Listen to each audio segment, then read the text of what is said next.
Watch me do the audio. Watch me do the We're on. Did I do a good job on the audio? Awesome! Welcome to another segment of Market Overdrive. I am your host, residential real estate broker with Coldwell Banker. My name is Karla. And with me this week, not Graco Funes, definitely not Graco. I miss Graco. Where is Graco? I don't know, but the louder, prouder version is here. The louder, prouder? The louder and prouder version is here. Welcome back. Nobody needs Graco Funes. I'm loving your tan. We got Mo in the building instead. Who dat? Who needs Mo dat? Modat. If you put together Nick and then my tan, you get a Graco. So if you combine Nick and I, you get one Graco. That is This so is cute. true. That is so cute. This is true. I don't know about all that loving. Who else do we have in the studio? Who's introducing who today? Mo, you want to I'll introduce her. I think we just introduce our figured out guest. how to pronounce her last name. Grace Goro Kaji. Kagi. Kagi. Very close. Dude, we went over this like butchered 15 it. times. 10 Still times we screwed up went somehow. over it, and I I still also butchered it. respond to Cage, which I think sounds a little bit cooler, but Kagi technically, yeah. Girl power in the room. Love it. It's kind of balanced. Because I'm not liking all this like Nick love that you've got going on social media, Mo. I'm like a little jealous, so especially because jealous. everybody's always talking about how awesome you're doing on Market Overdrive, how you're going to replace me, how I'm not coming No, back. he is not going to replace you. I've already opened my. He's gonna I've replace offered my Nick. seat for me. Okay, listen, stop combing and scratching your hair. It looks very unprofessional. What are you doing? Start combing your hair. I did today. It looks great. Anyway, enough about me and you and your hair. Welcome. How are you? Good. I'm really glad to be here. This is awesome. I'm in the super studio. excited about you two. You guys are killing it in the industry. You're doing a lot of fun stuff at YPN. What's going on with that? Yeah, we're having a lot of fun at YPN. So Mo is the chair. I'm vice chair. And we're planning a few new How'd you guys events this con that? year. Well, they, so you've been on the YPN before. They say, hey, you know, current chair or incoming chair, you get to pick your vice chair. And the rest of the board's going to be mad when they hear this. But, you know, they're like, pick your vice chair. And I picked who I thought was going to be an awesome fit. And she's amazing. I love it. Aw, thank incredible. you. That's awesome. Yeah. Are you happy? You're excited? Oh, Scared? I'm so excited. I'm really excited because this year we're doing a new event that was kind of Mo and I have been talking about for a while, this kickball event. It'll probably, what is it, June? Yeah, I think it's June 7th or June 27th. We're trying to figure out a date, and we're going to have, and you guys should come. Lenders can do it. Real estate offices can do it. Anybody who's a part of CAR can do it. We're going to have a kickball tournament. It's going to be a citywide kickball tournament. It's going to be for charity. It's going to be really cool. It's going to be 4 or 5 hours long, and I'm bringing literally the Robo Gym of Main Street Real Estate Group. The whole company cannot show up. I'm going to pick and choose the best of the best. Yeah, it's and getting you guys are really all screwed. competitive. Wow, that's awesome. So it sounds like you guys want us to work 4 hours of just sports or? And drinking. Okay, I'm There's there. going to be some drinking All right. involved. You sold Can't me. really be a You had sports me at event hello. without some beers, right? I know. Yeah. I'm not very sporty, but I am competitive, so I'll definitely try to be there if it works with my schedule. Oh, great. That'd be fun. Let's get on with our segment today. So today is a very kind of different topic that we have because we're always saying buy, right? But today we're going to structure it a little bit different for you. It's going to be more of like how to buy these properties that need work because everybody gets so psyched out about HETV, design to sell, or what is it, flip it or leave it or keep Flip it. or flop. Flip or flop. But I love your topic. I love the idea that you wanted to come in here and share with our audience how to structure a loan for buying a property that needs work, and B, when to stop over improving and how to analyze that kind of purchase so that it becomes a healthy purchase overall for the long term of your purchase. So Mo, before we start with that though, can you give us a quick bio on your guest today so that we know why she's here? Yeah, I mean, I'll let her kind of tell more of her story, but I know Grace and Julia are partners in the Goro Brenner Group. Brenner Group. You're at with that properties. Yes. And I'll let her take it from there. When did you get involved in real estate? So it's hard for me to like pinpoint a date on it, right? Because my family's been doing real estate for a really long time. My grandfather was a broker. My dad was the managing broker of the Coldwell Banker office over in Lincoln Park, and before that it was Kinnigan Stray. So I specifically remember going on broker tours back when they used to take the buses around on Take Your Daughter to Work Day. And I got licensed at the same time as I graduated college. Started with Coldwell Banker. I was there for like 6 or 7 years and then moved over to At Properties, and it's been really great. Awesome. A family of brokers. I think who else here was like a family of people in real estate? Well, Nick, your mom's in real estate. 30 years, man. Yeah. I knew what a HUD was when I was like 13 years old, 12 years old. They had them back then. They weren't like typewritten. They actually had computers. They weren't used a lot, but no, it was. It's been a long time, that's for sure. So, you grow up listening to things like closings, and I mean, as a kid, closing means bad, closing means good, denial means bad, under contract, all that stuff. Yeah, so 30 years they've been in business, and I've been kind of just tugging along with them. I was the opposite. Dad was a doctor. I was supposed to be a doctor, and then one day I broke his heart and didn't become a doctor. Break his heart. Oh, I did. I mean, like, you're a superstar now. Look at you, a Yeah. law firm. You're too kind. Grandpa was a doctor. Dad was a doctor. I'm Middle What are you Eastern, trying so to I say, should Mo? be a doctor. Why didn't you want to be a doctor? What happened? I got through 3 years of pre-med, and I suck at science. I suck at math. And really, like, if you don't love medicine, like my dad loves it. Yeah. It's a tough job. 4 a.m, your beeper goes off, and they still have beepers. You got to get up and go to the hospital. And I was like, I don't love it as much as he does. So then I went to law school, and one thing led to another. But I definitely no realtors in my family. But you're doing great in this industry. I mean, thanks. again, with your law firm, and I still love Tim Simos. He is the best. If I text him right now, he'll respond. So kudos to that. You He have just a great got out of the team. dentist office. He got some fillings, so he could, but won't he's probably respond. drooling on himself right now. Don't tell his secrets. He's always making himself available. But your group as well. I mean, after today, you say you're going to Brookfield too to show properties. I am. I'm going straight to Brookfield. I got to be in Brookfield at 7:15. I think Grace has got to be in Bucktown. At Everybody's busy selling real estate. So Within let's 5 get on minutes. with our topic I gotta then, be so we can absolutely educate nowhere. and elevate our listeners' IQ with respect to buying properties that need work. Today we're going to cover identifying after repair value. What does that mean to you and your budget? New construction trends, what to do to improve that property. Sometimes it may just be updating that kitchen or bathroom, and we'll tell you what not to do. We're also going to talk about the manageable repairs. What is a manageable repair? And also how to repair that property with a limited budget. So do you want to start, Mo? I know you have a list of questions that you have for our guest today. Yeah, no, just kind of introducing the topic. A couple weeks ago, we were talking about how there's not a lot of inventory. And right now, when the inventory pops up and it's really nice, it typically flies off the market. So a lot of buyers are stuck looking at stuff that's not that updated, but then they're thinking to themselves, what the hell do I do once I'm buying this home that needs a new kitchen, needs new floors? So the reality is a lot of people are stuck buying homes that need some work, but are fearful of it. So I'm going to pitch it over to Grace and say, when you're looking at properties like that, what are you looking for as far as valuation? Are you working with somebody on the front end to think, the value is this much, and then you need, to budget for this much, and then you do a CMA for it after it's all done? How do you approach a home with a buyer, especially one that's newer, that actually needs work? So I first started noticing that this was going to be something that would become more and more prevalent when we started taking buyers out, and we're seeing so many multiple offers. And just so long as a condo or a home was pretty well updated, it seemed that they were just fielding offers left and right versus the place down the street that just needed maybe to have the cabinets painted or a new backsplash or something. It would be sitting for a little bit longer.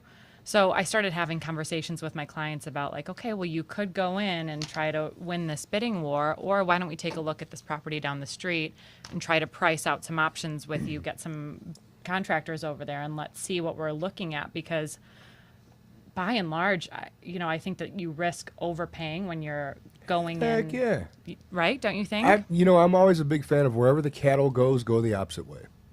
Because Totally wherever agree. everyone's running, you should be worried that you're going to, there's this exuberance of spending to get that one property that's completely finished. But you know what? They know, the people that finish it also know that they're going to get top dollar. That's why they took the effort to do everything. Mm-hmm. So why don't you just do this?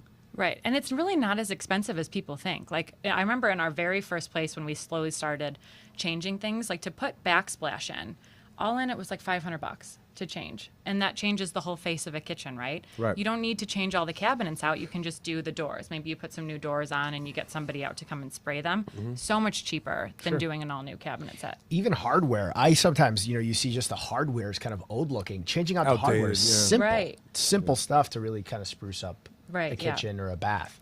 Right. But then, sorry, I got sidetracked. To get back to your question about how do you identify value? I think there's a couple of different ways, right? You find the worst house on the block in a great location. Or in some cases, for example, my husband and I just bought a 3-bedroom. It was the least expensive 3-bedroom, and it was a total POS. But Dump. yeah, I got you. Wait, what does that mean? it was a garbage place. So needed a lot of work, but it had 3 bedrooms. It's a lot of potential. Space is something that you can't modify, right? So you just need that to work with. So you go with those things that have something that you can't change and figure out what you can. And so just basically what you're saying and you're advising our listeners is to identify value. So as long as there's good bones in the property, great floor plan, a lot of square footage, you can be in this building that, maybe use that remodel property as a model or as a, like a benchmark of what you want your place to look. Right. Because that's what, once you rehab it or you make those modifications, then your property is going to be worth just as much as that one. Exactly, yeah. And so I always tell people, you cannot change the location, you can't change the size for the most part. Maybe if you got a house, you can pop the top, go bigger, put an addition on. Especially in condos, you just cannot add size unless you buy your neighbor's unit, knock down a wall. Some HOAs don't even allow that. But location and size matter so much. You can change a kitchen, you can change bathrooms, you can change flooring. All that stuff over time you can change, but you're right. Size, like you guys looked, you wanted a 3-bedroom, it was big, and you're like, okay, now I can start doing things step by step by step, which I think is really, really important. Right. So, but let's go back into identifying after repair value, though. How do we stay within that margin so that we don't overspend on a property? I think you've really got to know your market, right? So The answer is work with a realtor that understands that market. exactly, right? I hate to do like shameless plugs because we're all realtors. But it's not, because we just want to let people understand that that's what we do for you, right? Exactly, yeah. I mean, if you can't find something that has the potential to make you some money if you don't know your neighborhood, if you don't know the area, and if you don't know what's the average price per square foot in that area. And most buyers don't. They need realtor professional help. So Right. Go ahead. Mo. Do you ever, let's say you're doing a place, your 3-bedroom, do you ever bring in a contractor and talk to a contractor about, hey, how much is this going to cost? Or have you gotten really good at knowing, hey, kitchen is this much, bath is this much, flooring is that Oh, much? absolutely. I'll bring a contractor in. Like, I'll have an idea of like where I think it will be, but it's good to have a budget going in, don't you think? Contractors find things that sometimes our eyes don't necessarily see, like that could be a plumbing problem over there. That could be, there's certain things that, I'm good at an idea of how big a kitchen is and how much a kitchen typically is going to cost. But then they come in and they just find stuff that I didn't. Well, and I think being really accurate kind of helps you figure out how much you can improve and how much budget you have to improve. I know when I did my place, I am way over what I originally in my head thought I was going to spend, because the contractor came in and he's like, yeah, well, you can do this, you can do that. And then I found some stuff that, I hadn't seen with my eyes. And I have a pretty trained eye, but I definitely brought in a contractor just to be like, hey, you got to do A, B, C, and D. Are you seeing anything that developers are doing that you'd like to see more of? So yes, and that kind of reminds me of what you were talking about a little bit just now, because I feel like we're in a place where, especially when we get into the higher price points, like the 1 million plus, a lot of these new construction homes are starting to look really similar. And when we talk about budget, there are some things that I feel like maybe you'll feel like it breaks the bank, but if it gives your place a unique vibe, I think it might be worth it. I'd like to see developers start doing certain features in a home that sets them apart.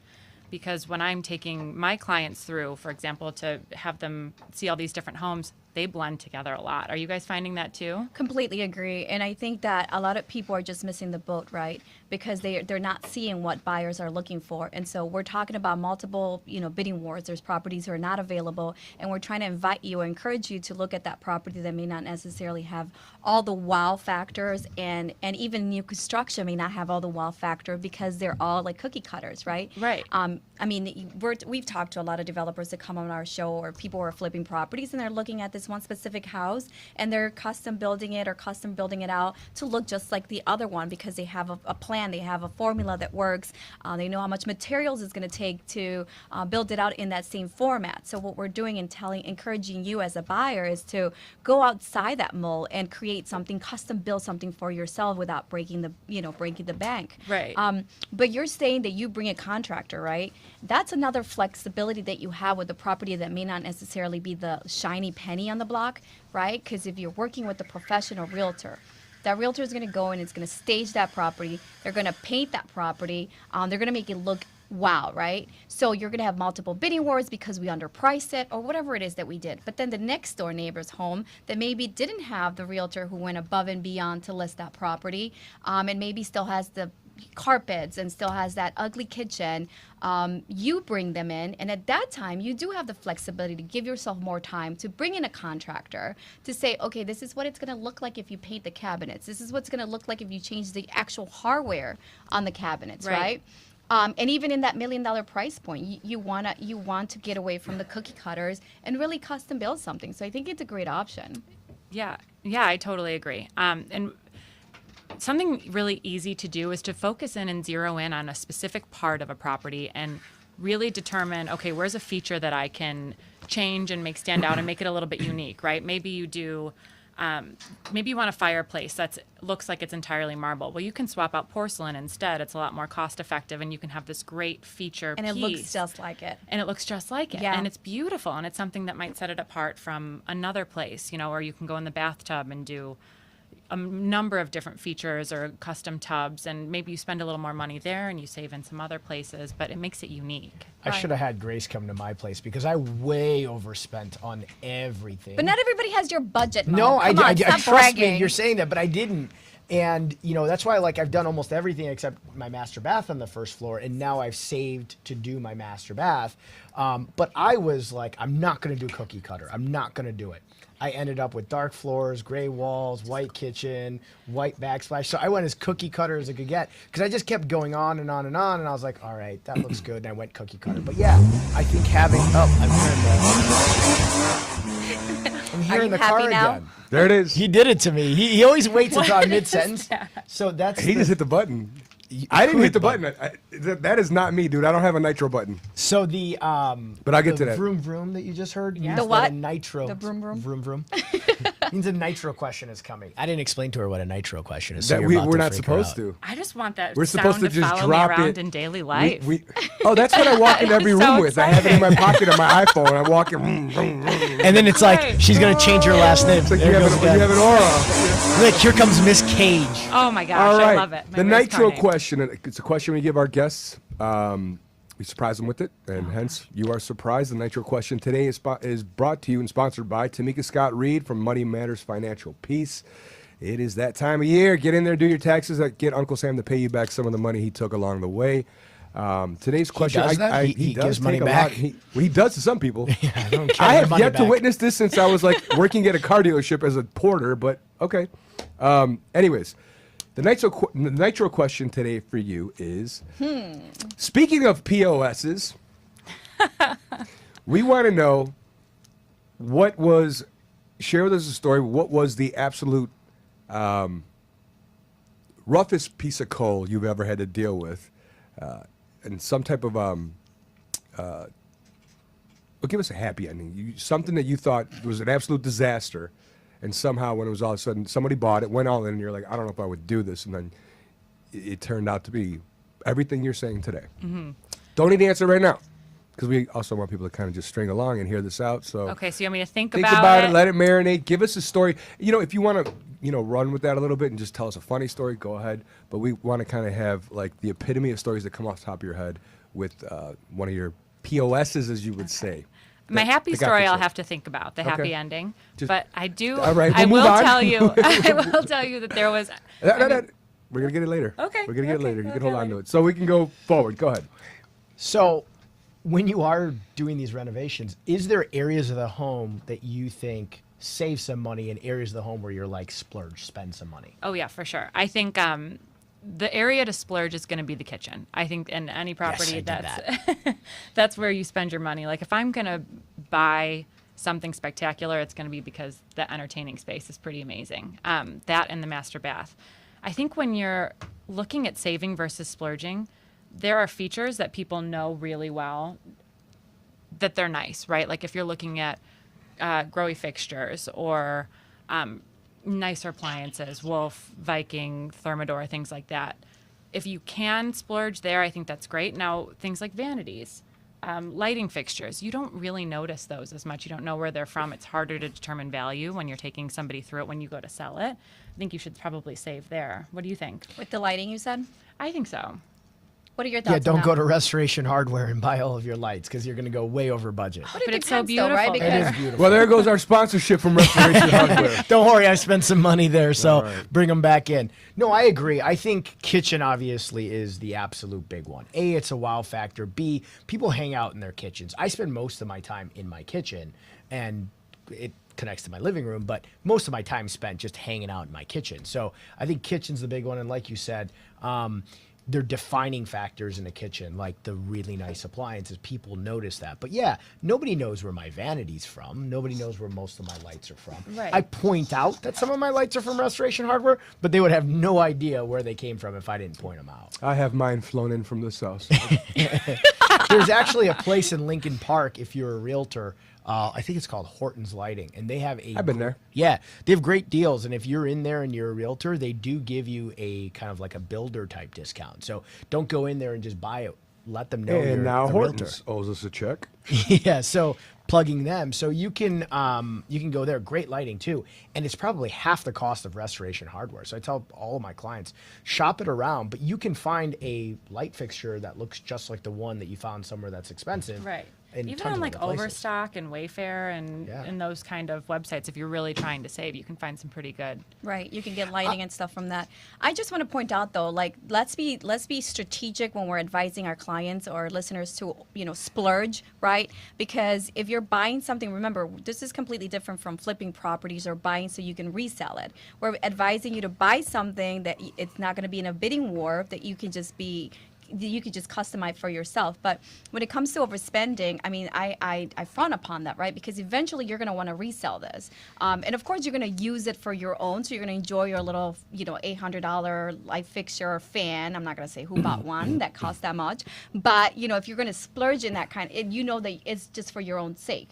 Sometimes when you're selling a property, I hate it when people say, but excluding the dining room light fixture, excluding Right, right. it's like, it's so Excluding annoying. the sink, You can't the exclude the fridge, sink. the microwave, the windows. Like, dude, just stop. Sell the Yeah. house or not. Yeah. And sometimes, like the big ticket items, if you're in an association where, the windows have to be a certain kind, right? Then you're spending like $6,000 on 3 windows when you realize, oh, wait, so I need to allocate a budget for things that matter. And then I can go low cost on some of the things that, maybe lighting fixtures from Wayfair, Overstock, or whatever, not Lightology or, but I think it's important to understand the after repair market value. What is the fair market value for this property after I improve it or I add my improvements? So if you're in an average buying a property, a single family in some of these neighborhoods, where a $350,000 home is going to require, a new bathroom, a new kitchen, maybe you only have a $70,000 budget for rehab. Yeah, you got to be, strategic. So if you're doing $1 million home, you better believe you're doing the Wolf and you're doing, a Thermador sure. and stuff. Yeah. And if you're not in that sort of budget and the budget calls for KitchenAid or whatever else you're putting in there. But or the truth of the LG. matter is that your multi-million-dollar homes are not flying off the market. We're talking about that average price point of single families where properties are flying off the market, and you need to create inventory for yourself and maybe look at something that may not be a shiny penny. I think it also depends on if you're buying it to hold it for a long period of time or you're buying to flip it. Because, Yep. we don't know the market 5, 6, 7 years from now. So, I know unless something happens and I win the lottery or something bad happens and I don't have a job anymore, I'm going to live in my house for the next 10, 15 years. So I over-improved a little bit, but for my own sake. But I always tell people, if you're buying to then sell it relatively soon, I think you and I were talking about this a couple days ago or yesterday, totally different conversation because you got to make sure that you're not improving it so much that you can't then sell it. So when you're doing that and you're flipping, do you control that any differently, what you're putting in? I would, yeah. Well, it's a very different thing when you're flipping it, how you're saying, flipping it or doing it to live in. And to Karla's point, it's very easy to start throwing good money after bad. Like if you're not careful, all of a sudden you want to improve this and you want to improve that, and you've gone too far. But the people who are really going to help you to determine your budget and what you should be spending and whether or not this appliance is a good investment, it's probably going to be your realtor. I mean, if you need a professional opinion, you should call your realtor, because they'll tell you, look, you're in this price point. You're probably looking to sell, let's say, in the mid 5s or the mid 6s. You should be putting in a certain appliance for your market. You know, you don't need to be putting Wolf into a $500,000 condo. You're just not going to get that money back. No, you shouldn't be using like the clearance section of Home Depot on $1 million property either, Exactly. because it's not going to work. Yeah. Yeah, you got to know your, like Karla said, your after renovation value, or you're ready to sell. Like I call it doing a CMA at the beginning and doing a CMA for when it's done. And then you're going to know what that spread is. And that's where the contractor kind of comes in and says, hey guys, this is what it's going to cost. But for, let's say, appliances. And then you know how much leeway you have. And for me, what I would do is then start picking off the stuff that I want to do within that budget. So if I know the total renovation is going to be 70 grand, but I only have 30, and the kitchen's 20, I might say, well, I'm going to do the kitchen first, and then slowly I'll do the rest of it. And if you're flipping and you don't have the budget, that's, Nick, you and I can kind of touch on that a little bit too. You can get into strategic lending. Yep. You know, you can take out a 203K loan. You know, you can put low down payment options in. So, you know, if you got $40,000 and you want to keep some of that in your pocket to do renovations, we'll do the minimum amount of money down, get as big of a credit back at closing as you can. Yeah. So your monthly payment's a little higher. And then once you're done with the work, refinance out of that loan. Right. I mean, you can't really do a flip on a 203K. No, loan, flip you but, can't. This is if you're going to do the there refi is, and hold. You know, there's always someone's always looking to make money. So you could always. We did a whole show a couple weeks ago about raising money if you need to. If it's a flip, you could always bring in a partner. You could always go to crowdfunding. There's a lot of different avenues to dig that up. You know, so Yeah, flipping, cash or, you know, a hard money loan are typically the two ways you're going to do it. Flipping, you can do 25% down, 20% down. Some lenders will do it, but most of the time you're doing cash. Yeah. But I, with my first time home buyers a lot, you know, they have their down payment amount and then they don't have the money to do any renovation. So I'll tell them, hey, listen, let's minimize the amount of money you're bringing to close. Let's get you a 5%, or if it's an FHA approvable property, 3.5% down.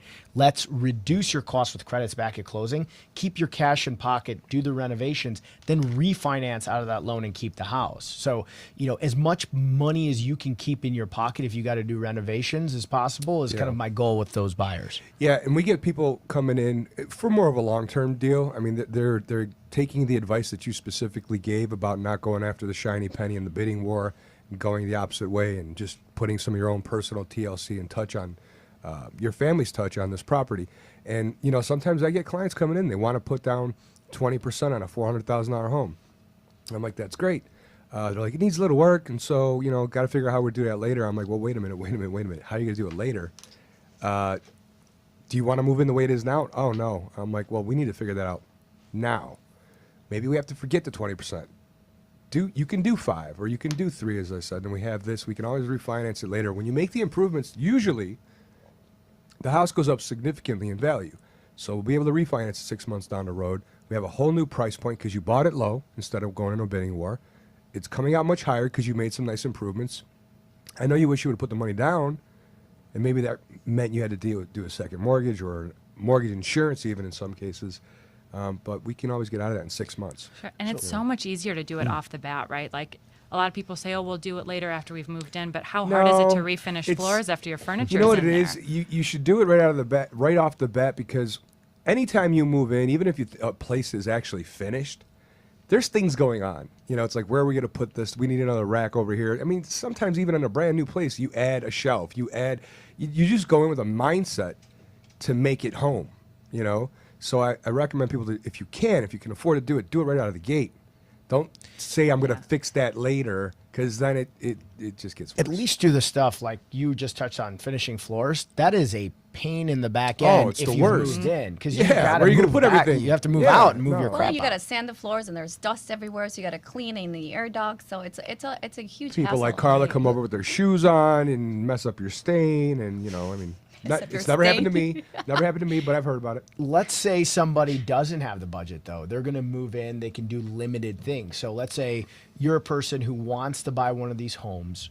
and it needs some work, let's say you can finish the floors, because that's a big one. If you can't finish the floors and you got to move back out and move back in, that's a pain in the butt. But let's say you have enough money to finish floors, and refinishing floors, if you're not tearing them out and putting new ones in, it's about $2 a square foot. It's not that expensive.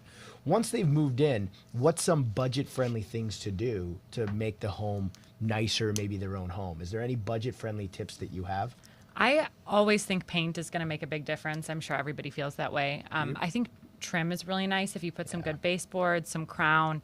If it's right now, light gray is still very popular. So when you do that with a white finish on your trim, it pops. What? Still? Yeah, I have I feel like we've been in light gray era for like a Hasn't it decade. been forever? Yeah. Who said that? I have a Somebody couple came shades of gray in my Ryan house. said It's I all like you gray. said it was You wrong. should. You in are a my bunch of coat shades right of over gray. there. I have 50 swatches of different grays that 50 I just. shades of gray. I just in have to her carry coat. them around. All right. You got that covered. Something I wanted to mention, though, if we're talking about like tips on saving money, I just ran into this with one of my clients the other day. They wanted to paint their cabinets, and I recommended a few different guys that I work with, and they told me the prices, and I said, well, did you haggle them a little bit on their price? And they said, no, we didn't know we could do that. It's very important. Most of these vendors really will work with you a little bit on price. If you can afford to pay them cash, you're going to get an even better deal. Try to get a price out of them in the very beginning. I really like to recommend that people don't allow them to say, well, we're going to do it hourly, and then whatever it comes out to, this is our hourly rate, because we don't know how long that could stretch on. You really want to get that number up front so that you know what your budget's looking like. A crazy man once said, in real estate, you always need to negotiate, negotiate, negotiate. That crazy man is now president of the United States. Oh. I was like, who's the crazy man? Were you talking about yourself? I was waiting Where for is that that crazy going? man is sitting right in It was front a of you. famous quote from him, like back when he was like a little bit younger, much younger. But that was like his big thing. He's a- Negotiate. Everything in real estate is negotiable. Love him or Everything. hate him, he's a real estate mogul. No, he's knows what he's you doing can't when it take comes that to away real from estate. him. No. I mean, I'll negotiate a $5 foot long if I have to. Why not? They're What's the worst that can happen? $6 these days. You See, know that they've not gone for up. me. No. Not for me. No, but see, what's the worst that can happen? You get a no. Right. You move on. You find someone else that'll do it cheaper. That's all. And I like that we're giving this advice to buyers, right? To customize your property so you can get some instant equity per se in the property. But if you're a seller, just listen to what we're saying to you. Yes. Because usually when I come in and do a listing presentation, I always say, okay, this is your value as is, and this is your value if you made the following improvements. And what we're going to do is we're going to bring in 3 contractors to give us 3 price points, so that we can hire the best company that we feel is more of a fit with our personalities and also within our budget. Because imagine how much money you're leaving on the table by not making these improvements. Sometimes you just have investors or buyers who don't have the time to do this much work, right? Because they have work, they have families, they're relocating, or maybe they're traveling back and forth for work. 2 people are working. No one has time to oversee the rehab. And sometimes it can get really tedious. And when you think it's only going to be 4 months, it's 6 months or 9 months of rehab work, right? But so as a seller, I think it's great advice for you to, you're giving us today here, Grace, to just, Pull out the light gray, make 40 more grand. Exactly. No, I'm serious. No, it's Crown true. molding, It's true. Right. It's painting like all the the cabinets. upside It's that cheap we're giving to stuff. buyers. It's cheap stuff that raises the value really fast. The easy stuff, too. Listen, I had a property that I listed on a main street, and it's a single family. So we all know moms don't like to live on a single family on a main street because it's busy, kids run out. So, and it was an existing home, and it was a 3-bedroom ranch, very typical, design here in Chicago, and. Seriously, the neighbor's property sat on the market for 90 days. Mine was under contract in 5 days, and my clients hated me. They hated me because they had to paint the cabinets, and they're like, are you sure about this? I'm like, trust me, I'm very sure about this. And something as little as that, seriously, and of course my Metaport tours, but something as little as painting goes a long way for buyers who are just busy, or even buyers who have a small budget and they just want something, they want the kitchen of their dreams. They went in there and they're like, oh my gosh, this is great. We don't have to do anything to it. And we're like, okay, you don't. No, you're absolutely right. I mean, all this advice, how you're saying we're giving it to buyers, but from a seller's perspective, why don't you make that money? Don't allow a buyer to come through and take advantage of a home that you already own, that if you just put a little bit of money into, you can sell it and then make that much more. Right, because in the flip side, I mean, while it may cost, like it may be, like sometimes there's like sellers forget to paint the ceilings because they had maybe at some point water damage. And so as a buyer's agent, I'm looking at it, I'm like, oh wait, was that water? Was that like leakage from, plumbing? Was that leakage from your roof? And so I'm already calculating, okay, $8,000 roof, like, oh, $3,000, because that's what your buyer is going to think. Oh, we're going to ask for a $3,000 credit, when it's like, no, it's like $300 for labor to come in and paint and patch, and why leave it that way? Anything that's like outwardly defective, sellers definitely fix that. Like stains And Mo on the looks roof, at me I like see kind it. of crazy because he knows I've called him for that. I'm like, Mo, I'm gonna want $3,000 credit for that. For the stain. But it's what everybody's gonna do. I do it when I walk in and I see a stain on the ceiling. I'm like, where did that come from? Is there a bathroom above it? If it's underneath the roof, my mind goes there too.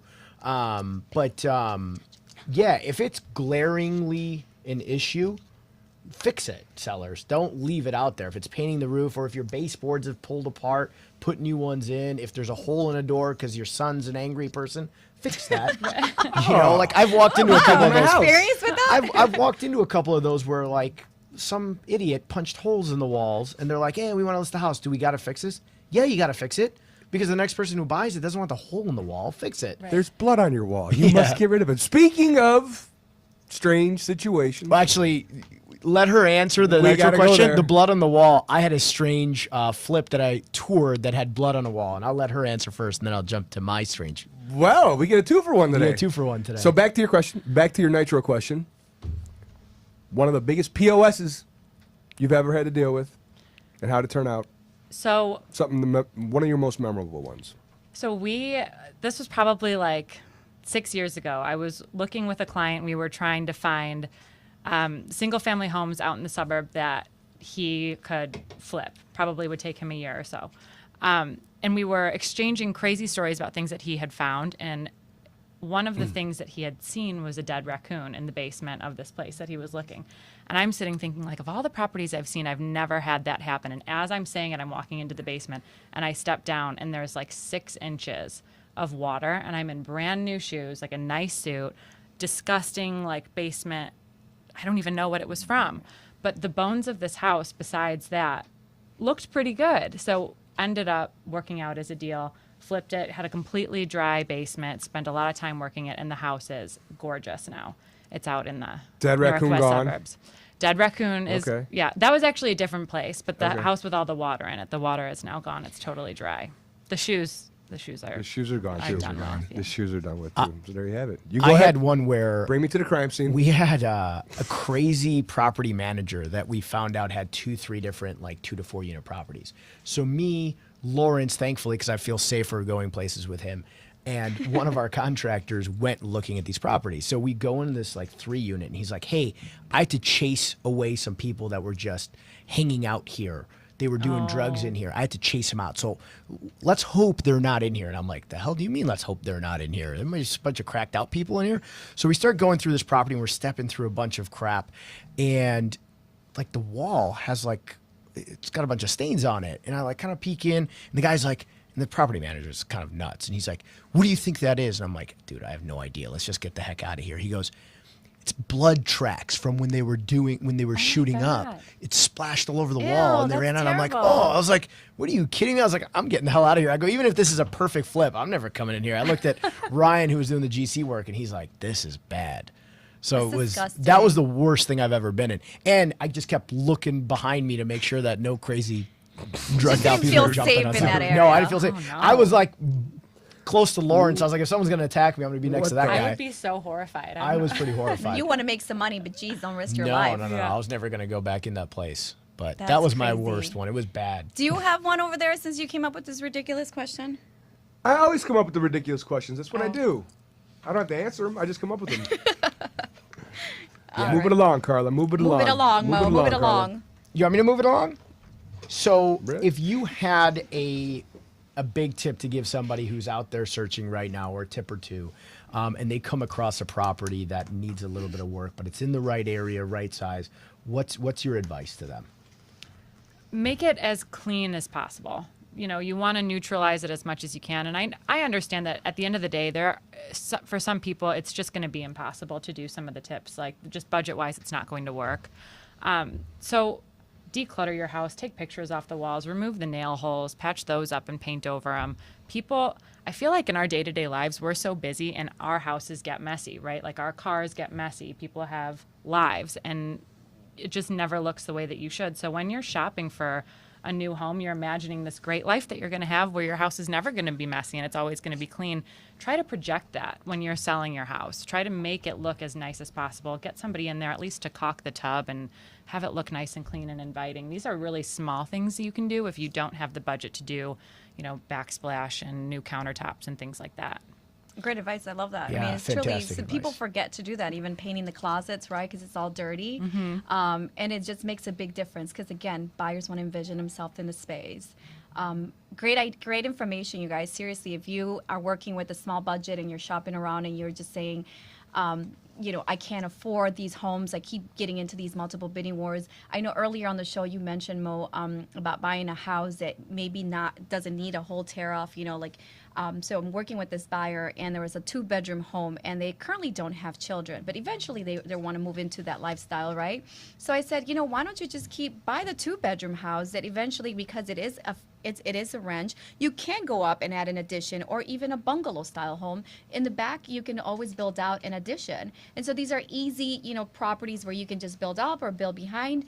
And then eventually you hold on to it at this point. And then later, as you grow, as you, save more money, you can do those things. And as you build equity over time. I think we've forgotten about the equity over time concept. I think everybody nowadays is looking for instant gratification. Would you agree? In everything, really. But yeah, listen, if you're planning on staying put for a little while and you can get in and do the stuff like hardwood floors and do a couple things that just get you in the place, over time, the more you do, you're going to build equity. I always tell people, at least if you're going to do $20,000 worth of work, try to get $20,000 worth of equity, back in the home. And the longer you live in a place, you're obviously paying off more principal, less interest. So, being a homeowner in general, you're building equity as it goes, but keep improving your home. I had a budget that was a decent budget, but I couldn't even finish my entire house. So I'm doing most of my first floor between last year and this year, and then I'm going to go into my basement, do the exterior. You can do stuff in pieces. You don't have to do everything at one time. Right. Over time, it makes sense more over time. Yeah, for Completely sure. agree. Great information, you guys. I think it's really relevant, like now as we're going into the spring market and it's going to be crazier out there. I mean, today was one of those weird days, but we're all racing to get here. We're all racing because we have more appointments all the way to 10 o'clock at night. It is what it is. 10? You got them till 10 tonight? Yeah, it's Whoa. crazy. I got a 7:15 and I had to beg for that showing because they have, and this is a perfect example. The place is renovated.